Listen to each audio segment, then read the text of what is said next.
Okay, so in this video, I'm going to be ranking the 8 content formats that actually matter if you're trying to make real commissions on TikTok Shop in 2026. Not the ones that get you loads of views, but the ones that actually get you the sales. Because I've had students that have posted a video that's went mega viral and made them close to nothing. But I've also had students post a video that's reached only a couple 100,000 people, and that single video alone has generated them 4 figures upwards in commissions in a single day. So we're going to be ranking these formats on 3 different things: reach, conversion, and how easy it is for you to go away today and start replicating. Quick disclaimer, this is based on what's worked for hundreds of my students and my own TikTok Shop page, not just some theory that I've read somewhere else. Okay, let's get into it. All right, so the first format we're going to talk about is the controversial format, okay? The one with the wild, shocking hook that's only loosely connected to the product. So what it is, a wild, attention-grabbing hook that's only loosely tied to the actual product. Why it works, it pulls in a huge number of viewers, but most of them have zero buying intent. They're watching for the shock and not the solution. The intention with this is to basically maximize reach and views, not necessarily sales. And the downside is that massive view counts often convert to almost nothing, since the audience was never really a match for the product. So let's just have a little look at this video here. What the fuck are you doing? What's the point? What do you think you're doing?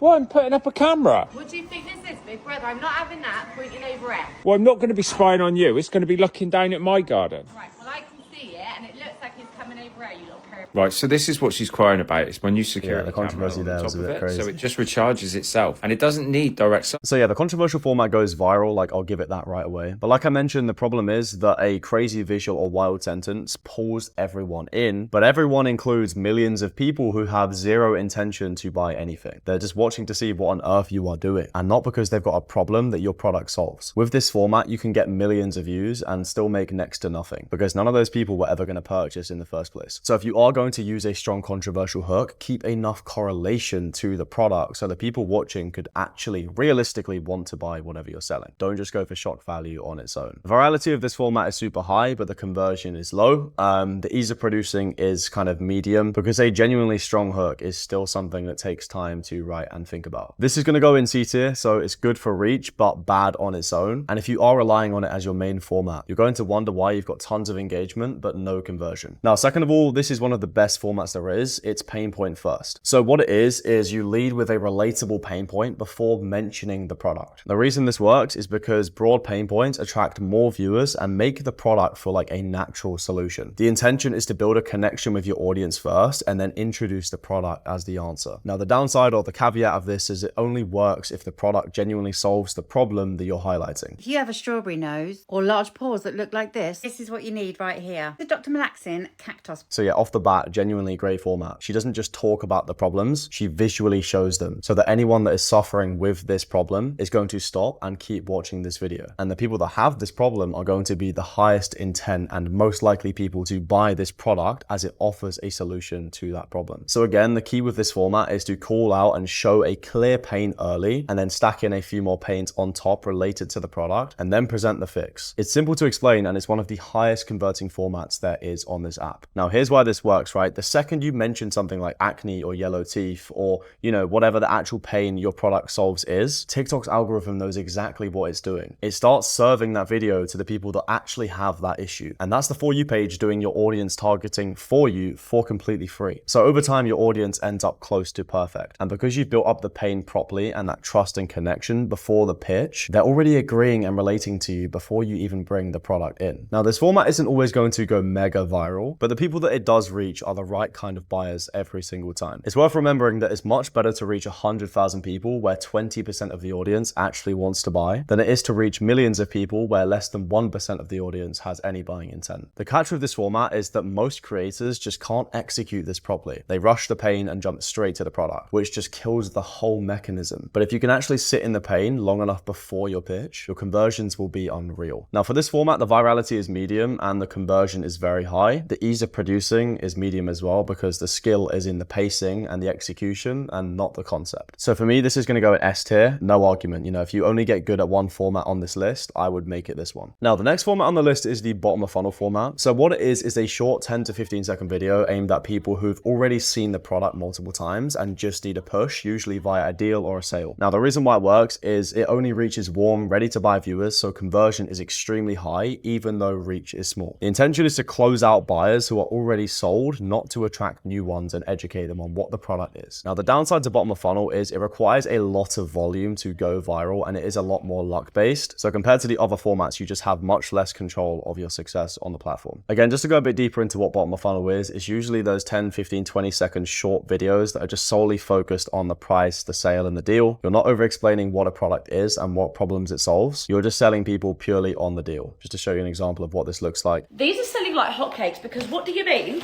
I'm getting all of this makeup by Fine Cosmetics. Look, there's even more. The Luxe hairbrush and hair clip.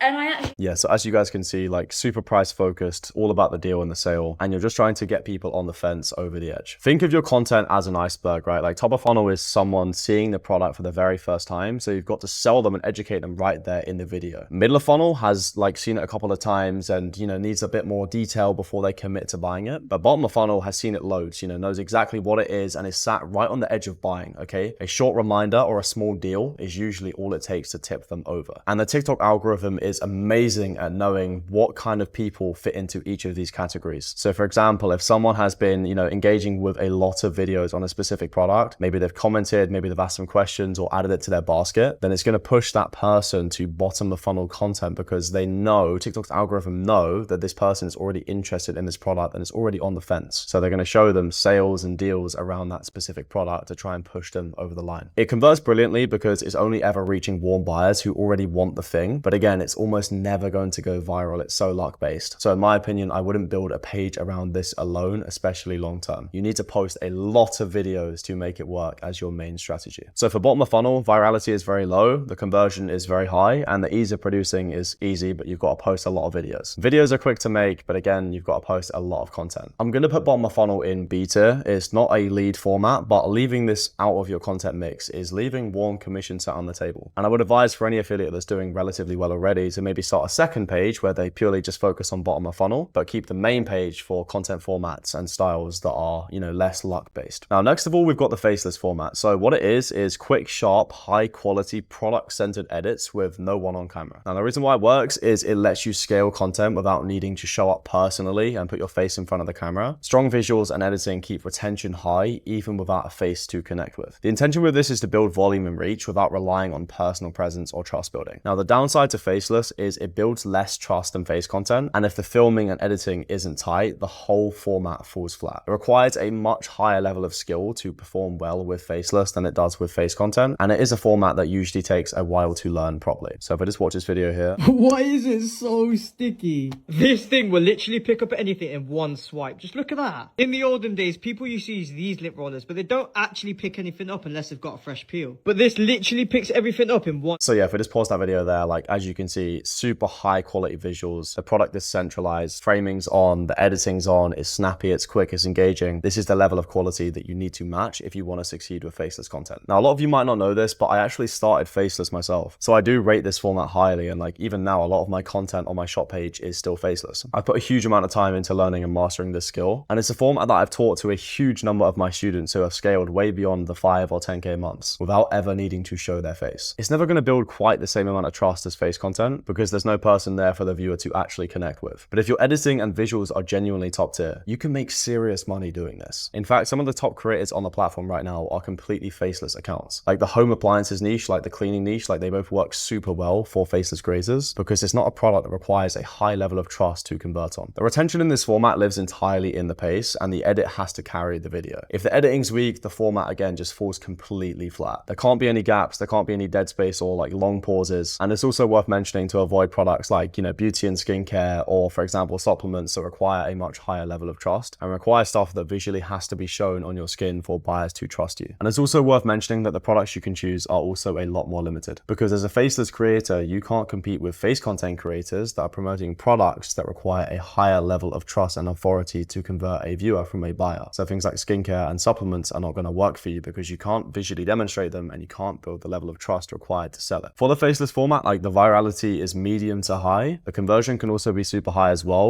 provided that it's on the right product and the filming and editing is strong. The ease of producing this is kind of like in the medium to high range. You need exceptionally good visuals and a good understanding of filming, and you need to know how to execute the edit perfectly or just hire an editor. So I'm going to put this format in the A tier. It's one of the strongest ways to scale if you're not comfortable on camera, or if you just want to run this alongside face content. Now moving on to the fifth format, it's the progression style. So what this style is basically showing an accentuated bad before. Otherwise, the contrast to good through the progression doesn't appear as huge. The reason why it works is gradually, day by day, or whatever time frame you're filming this video on, you make incremental improvements. And the intention is by the end of the video, the result will feel natural and believable, and therefore lead to a lot of conversions on the product. Now, the downside to this content is if you're doing a genuine sort of transformation with a product, it's going to take a lot of time to actually do. And you have to really prioritize your visuals with this kind of content and make sure the product you're using actually does form some sort of visual transformation, which is something that's hard to fake. People can't call you out for lying when they see a clear visual difference, but they do have the right to not trust what you say, which is why those visuals are so imperative for this to convert. So we'll just play this video here to look at this real quick. Steps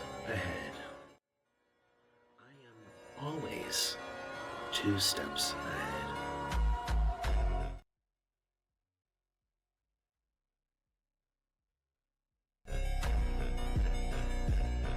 So with this format, you open with a strong visual hook tied to a clear pain point without really holding the product up front. The intention is to keep making those small improvements so that by the end of the transformation, on day 7 in this case, you can see a clear visual difference from day 1. It's almost like you're able to sell the product through the story. Now for this format, the virality is high and the conversion is high. However, the only caveat is the ease of producing is also quite high, because if you are doing a genuine transformation and you want to see that progress, it's naturally going to take a longer amount of time. So you might have to film one of these videos over the course of like 5, 6, 7 days. And you also have to make sure that the difference between the starting point and the ending point is as clear as daylight. Otherwise, it just will not convert. I will be putting this format in A tier. You know, if I had to tell a brand new affiliate to master exactly one format before anything else, this would be it, because it teaches you a lot. And it's a genuinely underexplored and unsaturated format that I don't see enough creators doing. Now, next of all is the beware of the fakes format. So what it is comparing fake versions against a genuine product. Now, the reason this works is it positions you as an authority, and viewers will tap the basket to verify they're buying the real one, increasing CTR, which is click-through rate, which is really good for the algorithm, and reach on your video. The intention is to build trust by educating buyers and position yourself as the authority. And the only downside is this only works on products that genuinely have fake or counterfeit alternatives, which obviously is not all products. However, most of the big brands with a lot of ad spend will have genuine counterfeits or fakes, so that you can actually rip this format. Anyway, let's just have a look at this video right here real quick.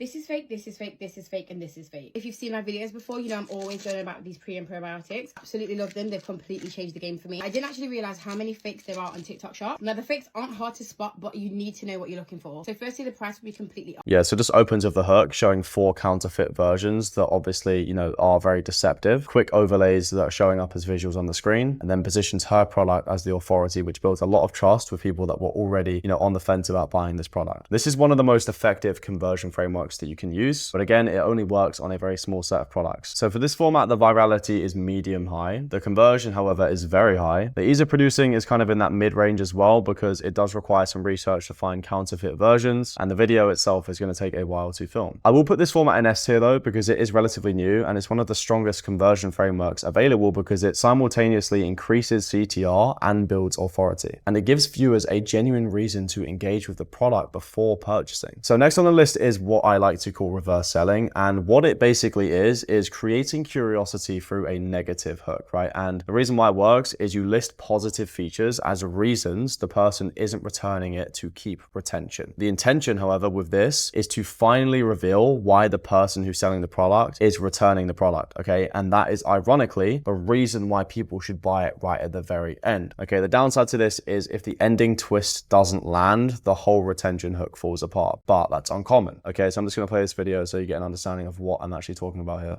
So if you didn't need one before, let this be a reminder to always check reviews, because I just bought this ceiling fan and now I'm throwing it away. And it's not because it came with this bayonet adapter that screws on top, so you can actually put it into any regular light bulb fitting. And it's definitely not because it came with a remote control, which means that I can control the light and the fan without getting up to the switch. Or because I can even make the bulb brighter and change the color of the bulb by the touch of a button. And it's definitely not because I've got 3 different fan speed settings and even this sleep timer, so I can set it. So hooks in this format like, I'm returning this, don't buy this, or here's why I'm sending this back, instantly make viewers assume the product has a major flaw. And that expectation keeps them watching because they want to find out what that thing is, especially if they're high intent buyers who are on the fence, right? But the twist is that the reason isn't actually negative, right? Throughout the video, you roll out every concern the viewer is expecting. I'm returning this ceiling fan, but it's not because it doesn't keep me cool. It's not because the light isn't bright enough. Each sentence secretly reinforces another benefit of the product while maintaining the curiosity you've created. Then right at the end, you reveal the real reason for returning it, something like, I'm returning it because I bought it last week and now it's 40% off. The viewer ends up hearing multiple reasons why the product is amazing before being given an additional reason to buy immediately. It's almost like the cherry on the top. Now, the biggest weakness creators have when it comes to trying to replicate this format is the execution. If your tonality in the hook is wrong, or if the reveal feels weak, or something in the script just doesn't click, then it isn't going to have the same effect. Viewers will understand what you are trying to do, they'll feel clickbaited, and they will scroll on. So this format has a high virality rate, it has a high conversion rate, but the ease of producing is kind of, I would say, easy to medium, because if you can crack the execution and the tonality of this, it's something that I believe everyone can do. And I'm going to put this format in the S tier. You know, it's one of the best curiosity-driven frameworks available. It turns what looks like a negative review into a highly persuasive sales video, keeping viewers engaged from the first second while naturally reinforcing the product's benefits before delivering a compelling reason to buy. Now, the final format I want to talk about is what I like to call the comparison style. So what it is, right? You contrast a worse alternative and accentuate your product so it appears to be the better alternative. The reason why it works is the comparison makes your product's advantages obvious without needing to say much. The intention is to nail the basics, you know, good lighting, strong framing, and a strong text hook stating what the video is about, and good audio quality so the comparison lands cleanly. The only downside you can have with this is weak production quality. Like if your lighting, framing, hook, and audio is just all off, it will undercut the comparison even if the product genuinely wins. So let's just take a look at what this looks like in practice, right? So English mouthwash. Absolutely nothing. There is nothing in there. Japanese stain removal mouthwash. Oh my God. So as you can see, just like comparing 2 products side by side, deliberately making the product that you're not selling like seem much worse than it is, and just making it look and appear way worse, so that when you show the product you're selling, it positions itself as the obvious choice. The comparison style is one of the most reliable ways to hold attention because it taps directly into people's natural curiosity. By putting 2 products side by side, viewers immediately want to know which one performs better. No matter what the product is or if they have intention to buy it, the viewer becomes invested in seeing the final result. It's the same psychological effect as watching a hydraulic press slowly crush an object, or staying until the final few minutes of a film. You simply want to know how it ends. The strength of this framework isn't just a curiosity, it's also the contrast. When viewers see your product directly against a weaker alternative, okay, every advantage becomes far more obvious and clear. Better quality, faster results, stronger performance. Now, the key thing to understand is the larger the difference between the 2 products, the more satisfying the reveal becomes and the more convincing your recommendation feels. The biggest mistake people make with this is revealing the winner too early. If viewers know the outcome within the first few seconds, there's no reason for them to continue watching. You need to build towards the reveal while remaining genuine. If you manipulate the comparison or make it feel unfair, viewers will quickly lose trust in both the video and the product. Now, the virality of this style right now, because it's new and trending and genuinely is a good format, is actually quite high. The conversion is also high if you position and execute the video correctly. The ease of producing, however, is probably kind of in the medium range, but I'm going to put this format in the A tier, okay? It's one of the strongest retention frameworks available because it combines curiosity with visual proof. When the comparison is fair, the contrast is obvious, and the result is saved until the end. This format consistently generates excellent watch time while making the product feel like the clear winner. So that's the ranking for all 8 formats. And if you're only going to focus on 2 going forward, make it the pain point first format and the reverse selling format, because those 2 genuinely convert the best. All right, Future Haran here, just quickly letting you guys know that on this Sunday, the 30th of August, I'm running a live workshop specifically for TikTok Shop affiliates on how to best prepare for Q4. If you would like to sign up and come along for completely free, I will leave a link below in the description. But more importantly, I hope all of you have found this video helpful, and if you did, I would really appreciate literally any support. So yeah, love you all, and I'll catch you in the next one.